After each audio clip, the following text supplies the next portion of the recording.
Hello, everybody. This is Victoria Longo, and thank you for joining me for this week's Friday at 5. Each week I discuss a different aspect of relationships, and you can catch up on all the prior videos here on my YouTube channel. Please be sure to subscribe if you would like to get updated on new videos. New videos are usually uploaded every Friday by 5, hence Friday at 5.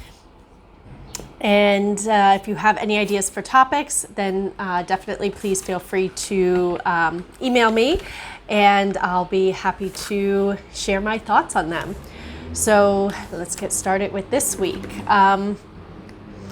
This week's topic is actually about relationships in general, and I know a lot of my videos have been focused on our relationships with other people, our partnerships, our significant others, our friends, our family, and those make up a huge chunk of our existence. So to me, it makes sense why they would be focus.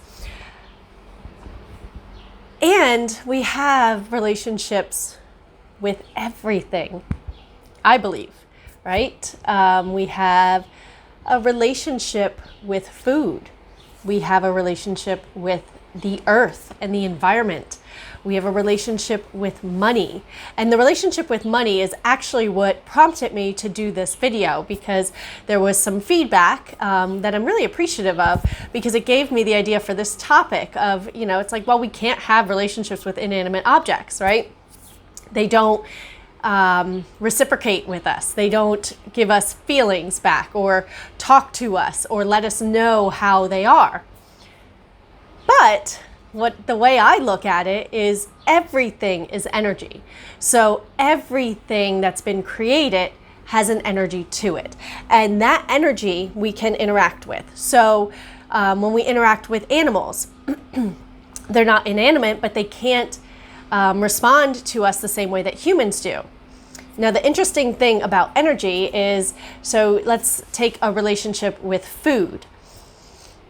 Food isn't going to talk back to us. Food isn't going to stomp its feet and let us know when it's mad, or when we are, being unkind to it.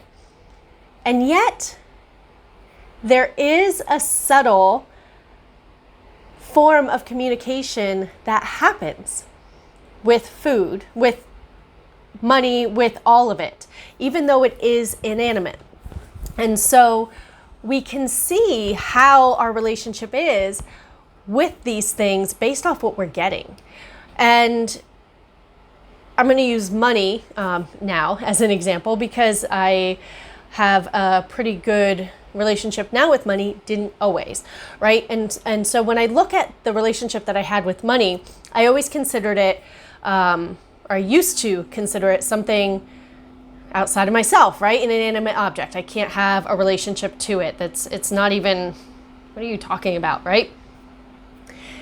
But then when I actually looked at my thoughts and the way I interacted with money, how no matter how much I received, it was never enough. And so, I might be gifted with $1,000, and my response is like, gee, thanks, but I need about 10,000 more to, pay off whatever, or to do whatever. So I was never really appreciative, never really grateful, always rejected it as never being enough, never good enough. And it was with, I've done a lot of work over the years to transform this relationship, right? And so I got to the point where I realized that I was really treating money like shit. I wasn't loving it at all. And what I could see is that it wasn't loving me back, right? I didn't have any. I didn't have it in my experience. There was never enough. And so when I shifted the energetics of that relationship with money, and basically all I did was shift how I was being with money. And this is something that I've touched on in prior videos and blog posts and so on, where if we're not experiencing love with a person, chances are we're not actually giving love, right? We're holding back in some regard. And so I could see in my relationship with money where I wasn't loving money. I wasn't appreciative of it. I was really bastardizing it and abusing it. So no wonder I didn't have any. And when I changed the way that I interacted with it, it changed what showed up in my life. So I can see how I've actually improved on that relationship. Now, I can look at food as well. I actually feel like I've got a really good relationship with food and with my body. But there are plenty of people that I've seen over the years that, let's say they want to lose weight, right? So they're only going to eat salad, and they're eating salad, but their thoughts are like, this is never going to work. This tastes like crap. I don't know why I'm doing this. I'm just going to be fat anyway. I just want to eat this instead, right? And not really connecting to what that food is actually doing. And this can go, this is another topic that I can delve way into, because we're so disconnected from our food source and where it comes from and how it's made and the energy of the people that put into it. Like, you can have a meal. I don't know if you've ever experienced this, but let's say, your partner or your mother or your father was cooking a meal, but they're really angry about something and the food tastes horrible. And it might be something they make all the time, but because the energy that they're being is so negative and so angry, it does feed into the food. And so, if that's the way we're treating it, then it's no wonder that we're still going to gain weight, that we're still going to, have indigestion and get out of balance with that, because we're not actually appreciating, what's being given to us and what it's doing to us. And we can look at the relationship with the earth, right? When I was in Bali a couple weeks ago, I noticed a lot of people who lived there who gave offerings to the earth, and we're so appreciative of what the earth actually provides for us. What I see in first world countries is there's no connection between us and the earth anymore and what it does. If anything, what I see is that it's an annoyance and it's something to be conquered and something to be shaped and something to be controlled. There's no connection to this disposable wipe that makes it convenient for me to clean my house, the chemicals that does, and where they actually go to when I throw it in the garbage, and what the process that actually happens, or in the dish soap, or in our cleaning products, and where, there's so many pathways that we can go down with this, but we're just so disconnected to that action. And so, if we have that type of relationship with the earth of we don't care and it's not there, well, then is it going to support us? Are we going to, receive what we want? And I don't think we will. Now, somebody might argue that the people in Bali are third world and they don't really have anything.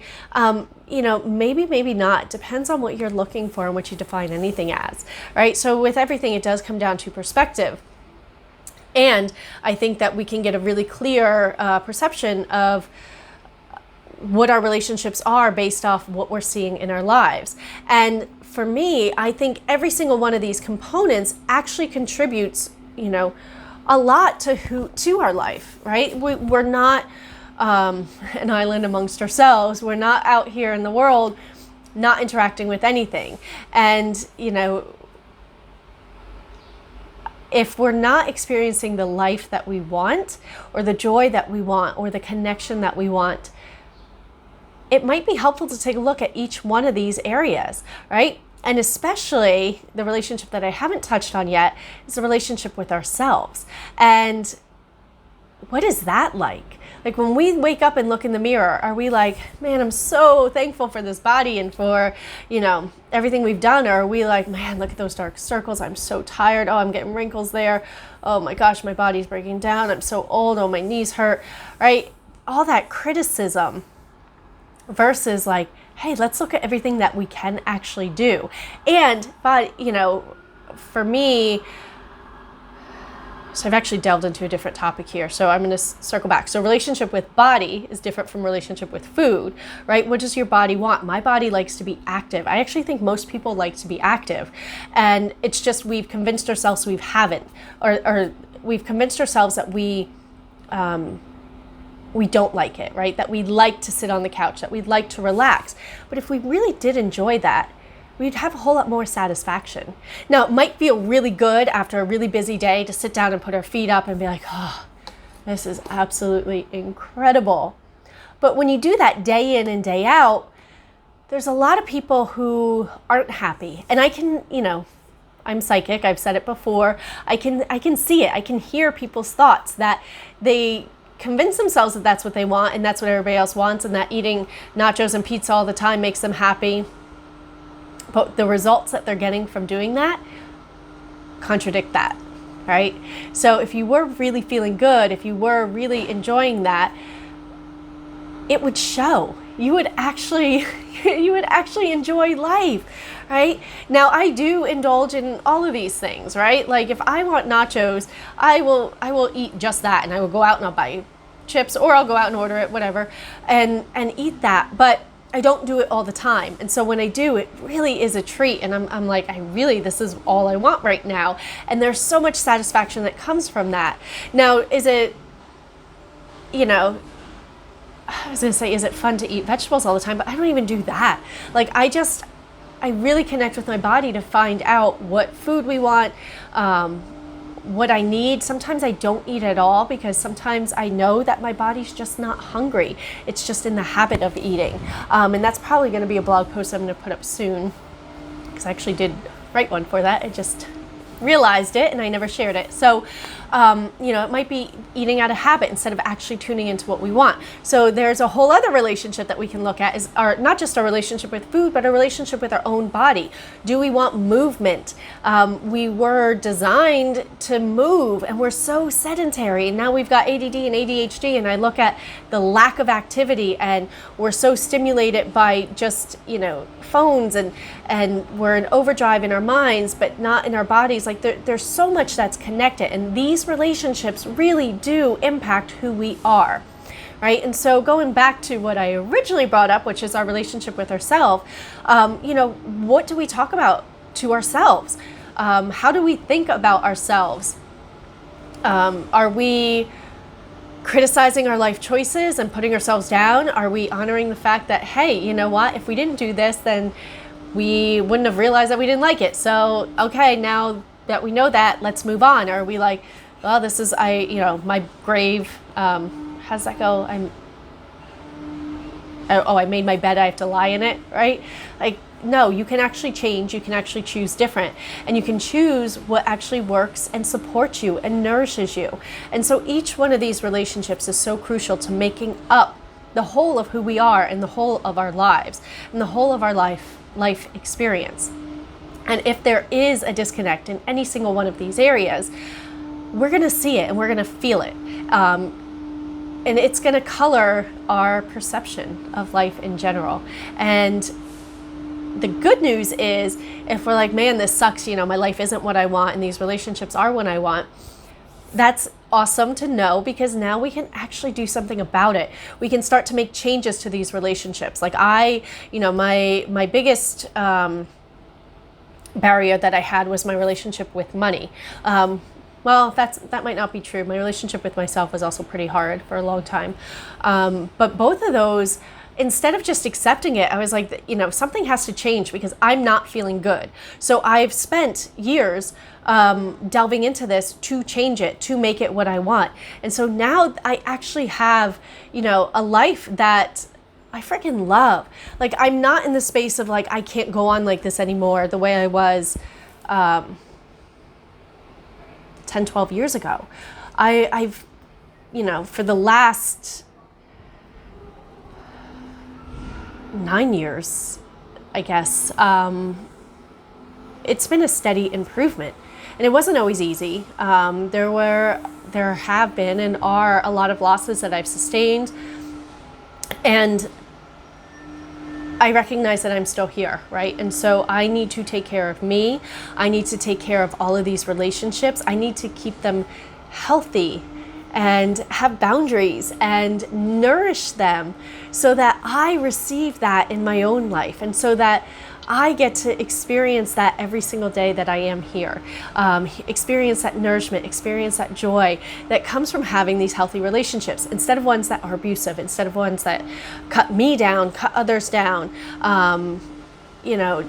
that just aren't healthy to my overall well-being. So again, if you're experiencing, frustration in your own life, if you're feeling, disconnected from who you are, I guess, or disconnected from people, feeling really isolated, maybe take a look at each one of these areas. Take a look at, what is your relationship with other people overall? What is your relationship with money? What is your relationship with food? What is your relationship with your body? What is your relationship with yourself? Right? And see what the overall theme is. And if it's not one that makes you happy, brings you joy, makes you want to get up and live every day, then there are things you can do to change it, right?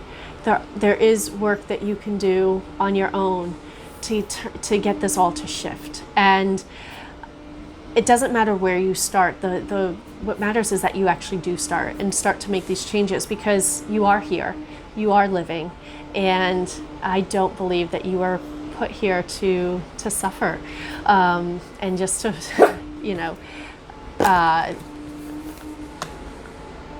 just to exist.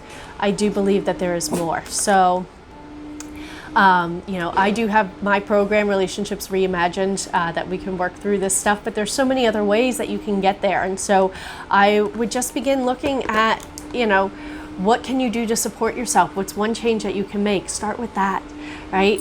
Start with appreciating the food. Start with appreciating the earth. Gratitude is huge. Being grateful for what we have and for what we want to receive. That is available. That is out there, right? Those are some really good ways to actually start to change our life and our experience. So I would encourage you, again, if you're not seeing what you want from your relationships, to look at what changes you can make and begin there, and see how your life changes. So if you have any questions, feel free to comment below or shoot me an email. I thank you for taking time to watch. A new episode will be uploaded next week. I don't have a topic yet, so we'll see what pops. But thank you again for joining me, and I hope you all have a wonderful weekend, and happy summer solstice.